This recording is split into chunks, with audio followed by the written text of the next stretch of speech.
I was just reaching for a slice of pie at the company holiday party when our new CFO launched into his legendary story about closing a deal over strawberry dessert. That casual boast, peppered with confidential details about our biggest client, would cost him $57 million in his career. He still doesn't know how a simple dessert became the sharpest weapon in the most elegant revenge I've ever served. Cold, calculated, and with a cherry on top. My name is Laura Whitman, and after 12 years climbing the corporate ladder at Hawthorne Analytics, I'd learned that the most dangerous moments in business often come disguised as celebrations. The company's annual holiday party was no exception, held in the Ritz-Carlton's ballroom overlooking Michigan Avenue, where Chicago's December winds rattled the floor-to-ceiling windows like warnings nobody else seemed to hear. I stood near the dessert table, watching Graham Linton hold court by the bar. Our new CFO had been with us for exactly 3 months, long enough to develop opinions about everything, but not quite long enough to understand the intricate web of relationships that actually made deals happen. His laugh boomed across the room, that practiced executive laugh that never quite reached his eyes. "Laura," Graham called out, waving me over with his whiskey tumbler. "Come here. You have to hear this story." I approached the circle of executives and board members, my champagne flute steady in my hand despite the instinct telling me to keep walking. Graham's face was flushed, whether from alcohol or excitement, I couldn't tell.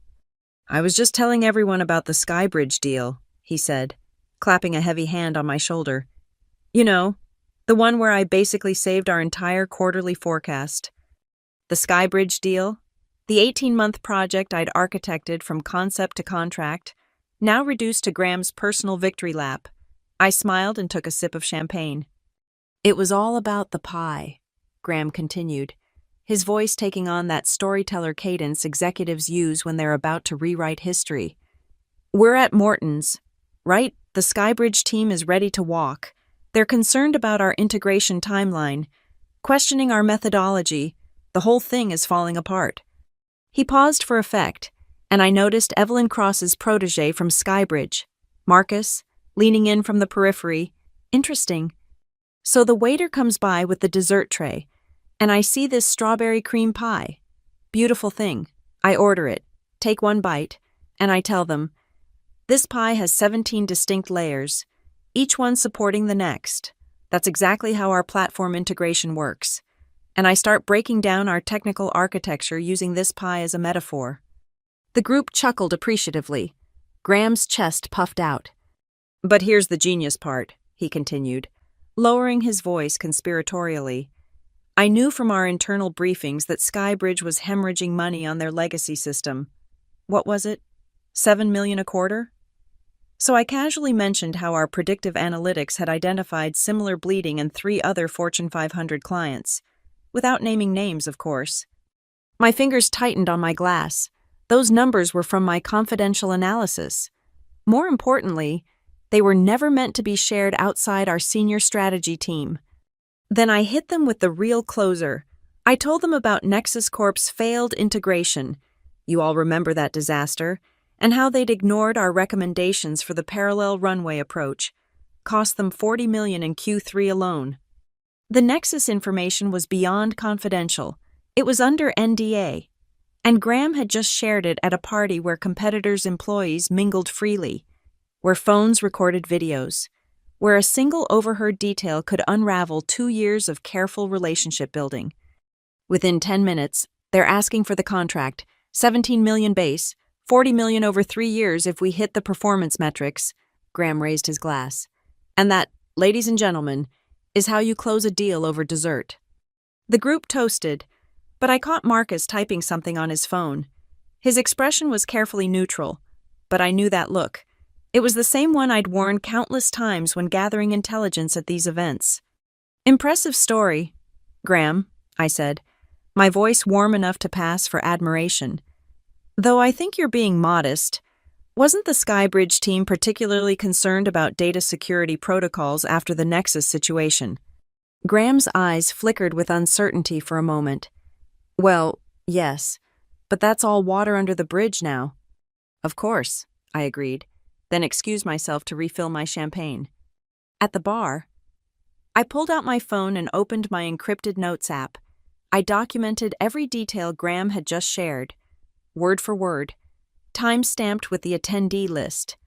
In the reflection of the mirror behind the bar, I saw Graham still talking, still revealing pieces of information that weren't his to share, still digging a hole he didn't even know existed. The pie story would become legendary. All right, just not in the way Graham imagined. The quarterly review meeting was scheduled for 9 a.m. sharp the following Monday. I arrived at 8:30. My presentation loaded. Data triple-checked. Every slide a testament to the 3 months of work my team had poured into the Skybridge account optimization. The conference room on the 42nd floor had that peculiar corporate sterility, white walls, black chairs, and a table that reflected the harsh LED lighting like an accusation. By 8:55, the C-suite had assembled. CEO Harrison Blake sat at the head, scrolling through his phone with the practiced disinterest of someone who'd already decided the meeting's outcome. Graham strutted in at 8:59, coffee in one hand, iPad in the other, and took the seat directly across from me. "Laura," Harrison began without preamble, "walk us through the quarterly strategic initiatives." I stood, clicking to my first slide, a comprehensive heat map of client engagement metrics, color-coded by revenue potential and risk factors. As you can see, we've identified 3 critical expansion opportunities within our existing Skybridge framework. "Hold on," Graham interrupted, not even looking up from his iPad. "Before we dive into the theoretical modeling, shouldn't we discuss actual implementation?" Theoretical modeling. The words hung in the air like a slap. "This is implementation, Graham. These are real client data points from surveys and projections," he cut in, finally looking up with that patronizing half-smile. "Look, Laura, I appreciate the academic approach, but what the board needs to see is practical execution, not MBA case studies." I felt the familiar burn of rage carefully compressed into professional composure. These projections are based on 17 months of actual client behavior data. The predictive model has a 94% accuracy rate. Graham laughed, actually laughed, and turned to Harrison. "This is exactly what I was talking about last week. We're drowning in analysis paralysis while our competitors are out there closing deals." He gestured at my presentation. "How many hours did your team spend on these pretty charts? Laura hours that could have been spent actually talking to clients." "My team's analysis is the foundation of the Skybridge expansion strategy," I said, keeping my voice level. Without this data, I still would have closed the deal," Graham said, "because I understand that business is about relationships, not regression models." Harrison held up a hand. "Graham has a point. Laura, we need to streamline our approach for the Skybridge expansion pitch next month." "Which is why," Graham continued, sliding a folder across the table, "I'm proposing a restructure of the pitch team. Laura, your analytical work is valuable, but for the client-facing presentation, we need people who can speak the language of business, not statistics." I opened the folder. Inside was a new org chart for the Skybridge pitch team. My name had been moved to a box labeled Documentation Coordinator. No speaking role, no client interaction, just paperwork. "You want me to coordinate documentation?" I said the words slowly, tasting their absurdity. "It's a critical role," Graham said with mock sincerity. "We need someone detail-oriented to ensure all our materials are properly organized. Your thoroughness would be perfect for it." The room was silent. "K.O." Jennifer Martinez avoided my eyes. CMO David Park studied his coffee cup. Even Harrison seemed uncomfortable, though not enough to intervene. "I see," I said, closing the folder. "And who will be presenting the strategic framework I developed?" "I will," Graham said. "Simplified and streamlined for maximum impact.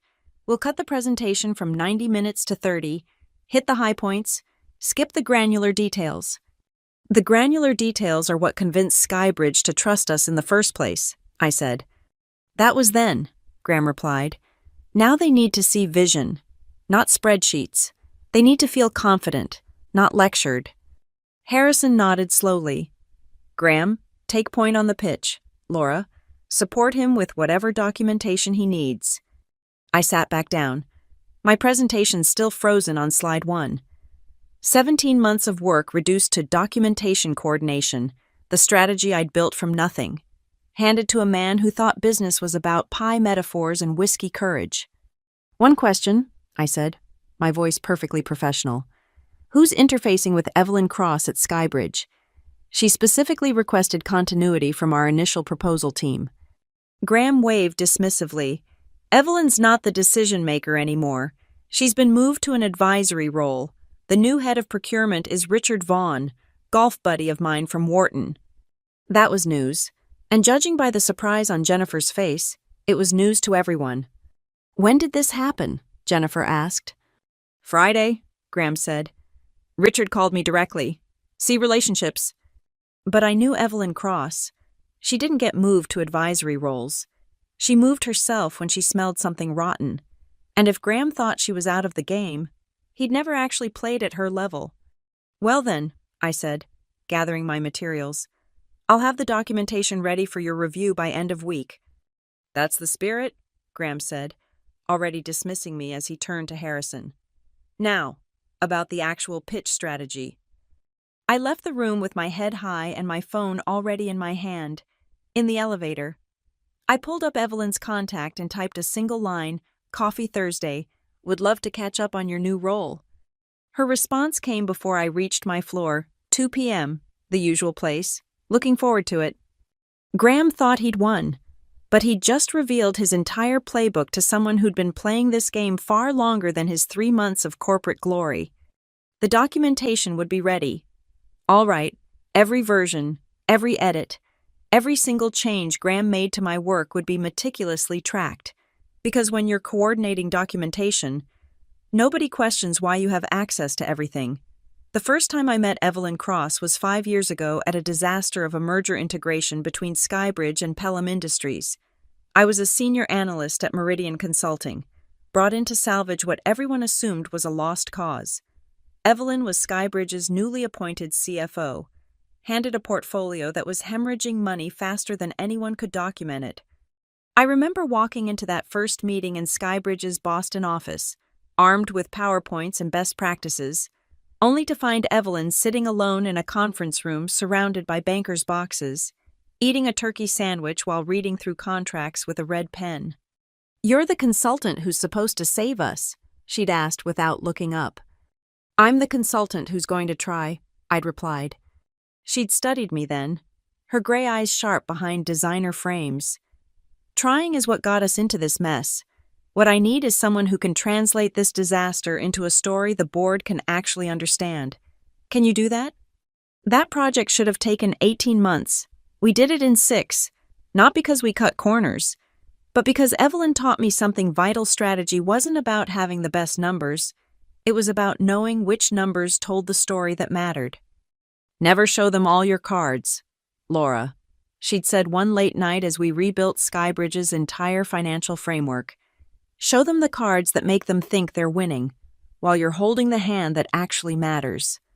We'd saved Skybridge $230 million that year. The financial press called it a miracle. Evelyn and I knew it was just careful storytelling backed by ironclad data. When I left Meridian for Hawthorne 2 years later, Evelyn had taken me to dinner at a small Italian place in the North End. "You're walking into a snake pit," she'd warned. "Hawthorne has brilliant people, but they eat their own when threatened.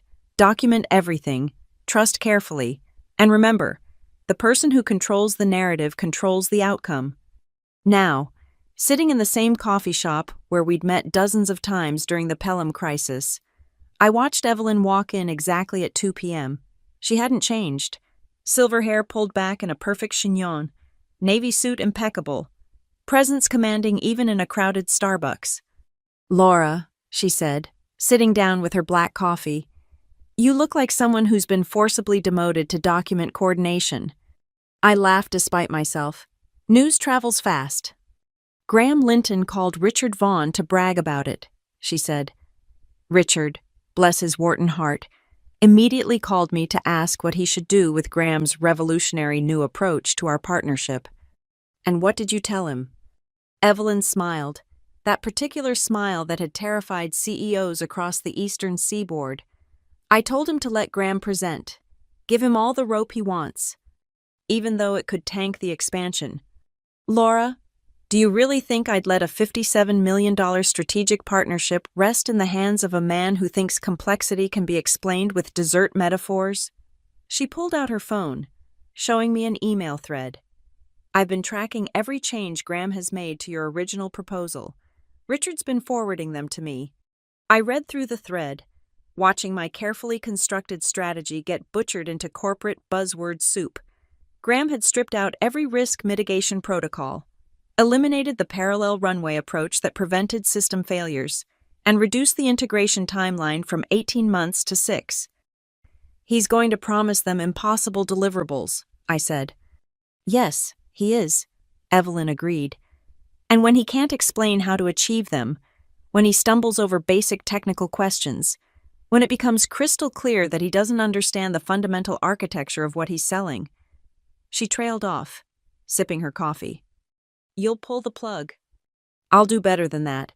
I'll ask for the original architect of the strategy to present it properly. You see, Laura, I'm not actually in an advisory role. I'm conducting a strategic review of all major partnerships. Graham just doesn't know it because Richard, sweet Richard, thinks he's protecting his golf buddy by not mentioning it. The pieces clicked into place. You're auditing the partnership. I'm auditing everything. And when a $57 million deal falls apart because the presenting executive can't answer basic implementation questions, well, she shrugged. That's not just a failed pitch. That's negligence. Evelyn, I can't actively sabotage. I'm not asking you to, she interrupted. I'm asking you to do exactly what Graham requested.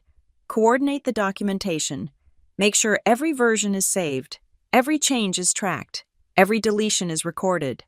When this implodes, and it will, I want a clear trail showing exactly who destroyed a functioning strategy. She stood, then paused. Oh, and Laura. That original risk mitigation framework you built, the one Graham deleted, make sure you have a clean copy. We'll need it when we rebuild this properly. Evelyn smiled again. Skybridge is always looking for senior strategic leaders who understand that complexity requires nuance, not simplification, something to think about. After she left, I sat in the coffee shop for another hour, mapping out my next moves. I pulled up the shared drive where all the Skybridge documents lived. As documentation coordinator, I had full access, every file, every version history, every tracked change. Graham had made 47 modifications to my original presentation in the past 3 days, each one stripping away another layer of strategic depth, another safety net, another carefully constructed contingency. He was so confident in his simplification that he hadn't even bothered to hide his edits. I created a new folder, encrypted and backed up to my personal cloud. Original Strategic Architecture, Skybridge Expansion. Every document, every analysis, every piece of supporting data that Graham had deemed too academic. Then I opened my email and began my new role with enthusiasm. Graham, I wrote. As requested, I'm coordinating all documentation for the Skybridge pitch. I've set up a comprehensive tracking system to ensure version control. Every iteration will be preserved for audit purposes. Please let me know if you need any additional support. His response was predictably dismissive. Sure, whatever you need to do, just don't overcomplicate it. I smiled at my screen. Overcomplicate it, no. I was going to document it with the kind of thorough, meticulous, academic precision that Graham found so useless. And when the time came, that documentation would tell its own story. The story of how a man with 3 months of experience destroyed a $57 million partnership over pie. The message I sent to Evelyn was carefully crafted, each word chosen with surgical precision. It was Friday evening, 3 days before the pitch, and I knew she'd be reviewing materials for Monday's meeting. Evelyn wanted to flag that the latest iteration of the Skybridge expansion deck has evolved significantly from our initial discussions. The team has opted for a more streamlined approach, heavy on vision, light on implementation specifics. I'm sure Graham will paint a compelling picture. Best, Laura. No accusations, no direct criticism, just enough subtext to sharpen her attention. Her response came within minutes. Noted. Looking forward to seeing this new vision. I trust all previous versions are archived for comparison. Every single one, I replied. I leaned back in my home office chair, looking at the wall of documents I'd printed and annotated. Graham's modifications weren't just simplifications, they were amputations. He'd removed the entire section on data governance that Skybridge had specifically requested. The phased implementation timeline that prevented system crashes gone. The redundancy protocols that Evelyn herself had insisted on, deleted with a comment that read, "Too technical for executive presentation." But the most damaging change was subtle. Graham had altered the liability framework, shifting responsibility for integration failures from shared accountability to Skybridge primary. It was buried in the appendix, a single paragraph change that could cost Skybridge millions if something went wrong, and with Graham's compressed timeline, something would definitely go wrong. I pulled up the document history. Graham had made this change at 11:47 p.m. on Wednesday, probably after several whiskeys. Judging by the typos he'd corrected the next morning, he'd never worked on an enterprise integration. He didn't understand that changing liability terms without flagging them was the kind of thing that ended partnerships before they began. My phone buzzed. A text from Marcus Chen, my counterpart at Skybridge. "Heard you're not presenting Monday. That's unexpected." Marcus and I had worked together throughout the original negotiations. He knew my style, my thoroughness. His text was careful, professional, but I could read the concern. Graham wanted to streamline the approach, I responded. "I'm sure he'll do great." 3 dots appeared, disappeared, appeared again. Finally, Evelyn asked me to sit in on Monday's meeting, unusual for an expansion review. Unusual was code for something's about to go down. Evelyn was positioning her pieces. I opened a new email to my personal account and began documenting everything. Not the files, those were already secured, but the context, the timeline of changes, the specific capabilities Graham had promised in his bar-side boasts that weren't in our actual platform, the integration timeline that was physically impossible with our current resources. Then I created what I called the reality document, a side-by-side comparison of Graham's promises versus our actual capabilities. Not to send anywhere, just to have. When you're coordinating documentation, you develop a habit of documenting everything. At 10 p.m., I got another email from Graham. "Laura, need you to create a 1-page executive summary for Monday. Just the highlights, revenue projections, timeline, key benefits, nothing technical. Make it sing." Make it sing. I stared at those words, then began typing. I created 2 versions. The first was exactly what Graham requested. A glossy, optimistic summary that promised the moon with no mention of how we'd build the rocket. Revenue projections without implementation costs. Timeline without dependencies. Benefits without risks. The second version was what we called a balanced summary. The same information but with context. Revenue projections with required investments. Timeline with critical dependencies. Benefits with associated risks. The kind of document Evelyn would expect from a serious strategic partner. I sent Graham the first version, the second I saved in my encrypted folder. Labeled Original Executive Summary, created per industry best practices. Then I did something else. I went through our CRM system and documented every interaction between Hawthorne and Skybridge over the past 18 months. Every email I'd sent, every meeting I'd attended, every revision I'd made. The trail was extensive and clear. This partnership had been built on my strategic framework, my relationships, my careful navigation of Skybridge's complex requirements. Graham appeared in none of these records until 3 weeks ago. By midnight, I had created what any prosecutor would call an airtight case, not of sabotage, but of competence versus incompetence, of careful strategy versus reckless simplification. of professional excellence versus executive ego. I pulled up the pitch deck one more time. Graham's final version was 38 slides of what he probably thought was visionary leadership, bold claims, dramatic graphics, promises of transformation and innovation. It was the kind of deck that would wow someone who didn't understand the subject matter. Evelyn understood the subject matter. I created one final document, a risk assessment of Graham's proposal. Not an attack, just a professional analysis of what could go wrong with his approach. System failures, data breaches, integration conflicts, timeline delays.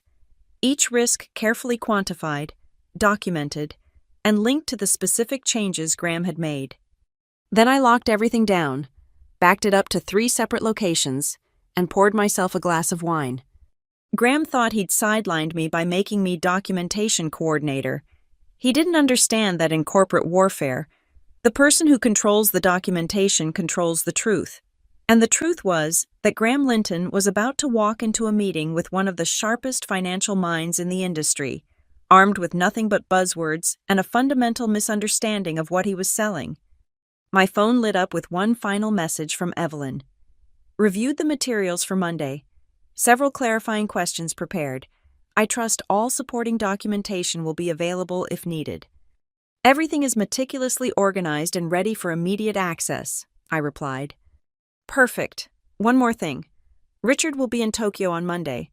I'll be leading the review personally. I smiled at my phone.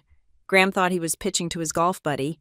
Instead, he'd be facing the woman who'd built Skybridge's strategic framework from the ground up, who knew every detail of what we'd promised and what we could actually deliver.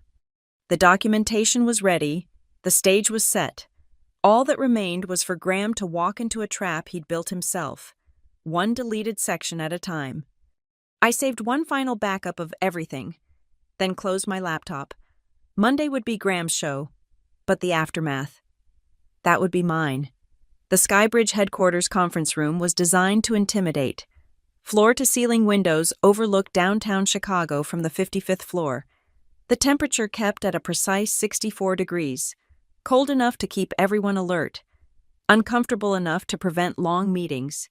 I sat in the back row, officially there as documentation support, my laptop open to the shared drive where every version of Graham's presentation lived. Graham stood at the front, adjusting his tie for the 3rd time. He'd worn his most expensive suit. The one he'd bragged cost more than most people's monthly rent. But expensive fabric couldn't hide the sweat gathering at his hairline. Evelyn entered at exactly 10:00 a.m., followed by 6 members of Skybridge's executive committee. She nodded to me, a microscopic acknowledgement that wouldn't register to anyone else, then took her seat at the center of the table.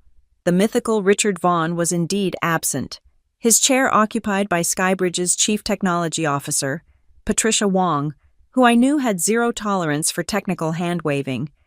"Graham," Evelyn said, her voice neutral.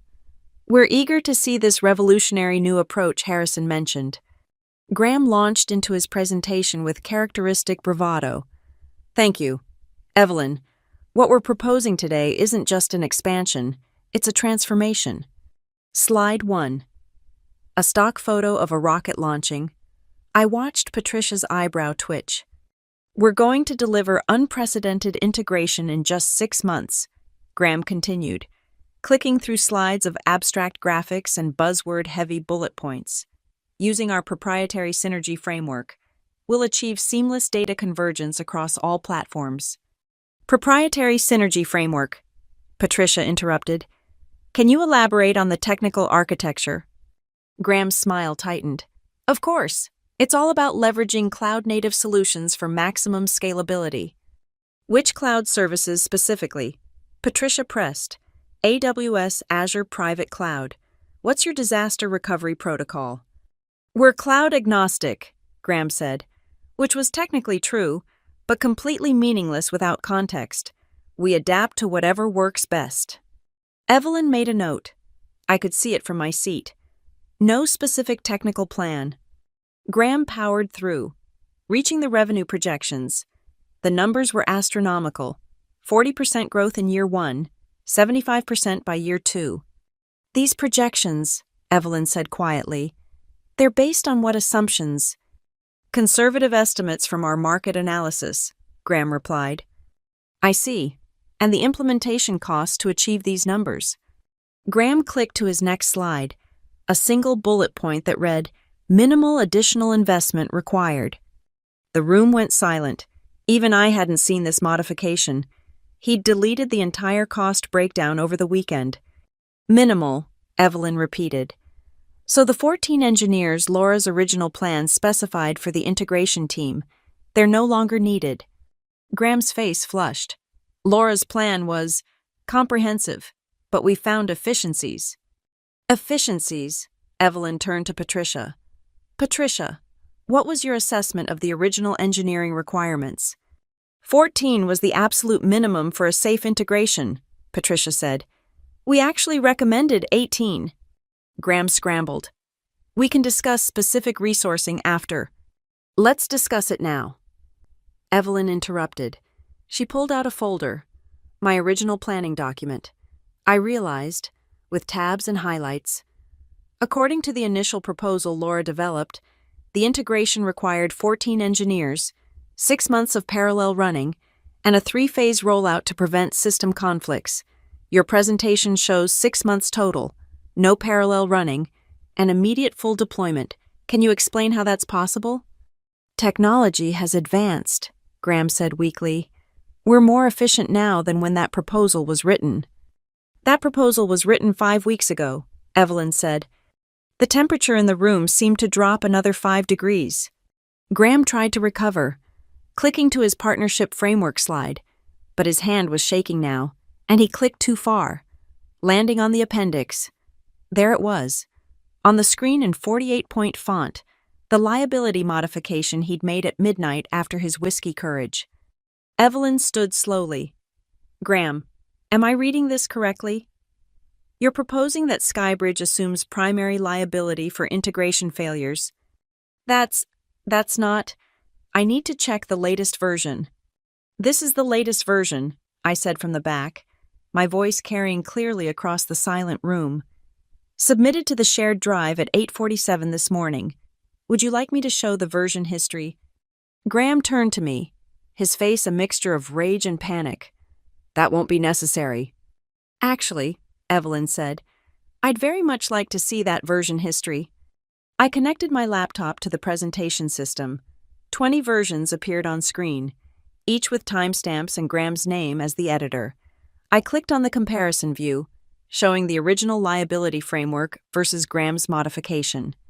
This change was made at 11:47 p.m. last Wednesday, I said, maintaining perfect professional neutrality.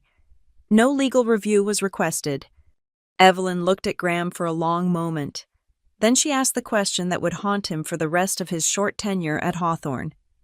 Graham, what exactly is your background in enterprise system integration? The silence stretched. Graham's mouth opened, closed, opened again. I've overseen numerous integrations, he finally managed. Overseen, Evelyn repeated. But have you ever actually architected one? Have you ever been hands-on with the technical implementation? More silence. One final question, Evelyn said, sitting back down. The Nexus Corporation failure you mentioned at the holiday party, you said they ignored Hawthorne's recommendations. Can you specify which recommendations they ignored? Graham went pale. The Nexus information was under NDA, and he'd just been caught having shared it publicly. I may have misspoken at the party. You didn't misspeak, Marcus said from his corner seat. I was there. You were quite specific about their $40 million loss. Evelyn closed her folder with a decisive snap. I think we've seen enough, Graham. Thank you for your time. Laura, could you please remain? I have questions about the original proposal that only you can answer. Graham stood frozen at the front of the room, his rocket launch slide still glowing behind him. But the expansion will need to be reevaluated, Evelyn said. Patricia, please have security escort Mr. Linton out. We'll be discussing confidential technical matters that he's not cleared for. It was the corporate equivalent of a public execution. Graham gathered his materials in silence. his expensive suit now looking like costume armor that had failed to protect him. As he passed my seat, he paused. "You set me up," he whispered. "No," I replied quietly. "You set yourself up. I just documented it." After he left, Evelyn turned to me. "Laura, would you mind walking us through the original implementation plan, the real one, with all those academic details Graham found so unnecessary?" I stood, pulled up my original presentation, and began with slide 1, Strategic Risk Mitigation in Enterprise Integration. It was exactly the kind of thorough, complex, data-driven presentation Graham had mocked, and it was exactly what Skybridge needed to hear. Tuesday morning arrived with the kind of corporate chaos that makes careers evaporate. I was in my office at 7:30 a.m., watching the emergency meeting invitations cascade through Outlook like dominoes falling. 8:00 a.m., Executive Committee. 8:30 a.m., All Hands Leadership. 9:00 a.m., Board Conference Call. The email from Skybridge had hit Harrison Blake's inbox at 11:47 p.m. Monday night. Evelyn's timing was surgical. Late enough that he'd see it alone. Early enough that he couldn't do damage control before morning. Re-termination of Strategic Partnership Agreement. Effective immediately. $57 million. Gone. I pulled up the email on my screen. CC'd to all of Hawthorne's board members. Evelyn's language was corporate poetry in its devastation. After careful review of yesterday's presentation, Skybridge Systems has lost confidence in Hawthorne Analytics' ability to deliver on the proposed expansion. The fundamental alterations to the agreed-upon framework, combined with concerning lapses in confidentiality regarding proprietary information, leave us no choice but to terminate our partnership, effective immediately. The penalty clauses outlined in Section 47.3 of our original agreement will be enforced. Section 47.3. I knew that clause by heart. I'd written it. Early termination due to gross incompetence or breach of confidentiality meant Hawthorne owed Skybridge $3 million in penalties plus immediate return of all prepaid fees. My phone buzzed. Jennifer Martinez. "Conference room, now." The C-suite was in full crisis mode when I arrived. Harrison stood at the head of the table, his face the color of expired milk. Graham sat slouched in his chair, tie loosened, looking like he'd aged 5 years overnight. "Explain," Harrison said to Graham, his voice deadly quiet. "It was an ambush," Graham started. "They never intended to—" "Stop," Harrison turned to me. "Laura, you were there. What happened?" I placed my laptop on the table and pulled up my notes, time-stamped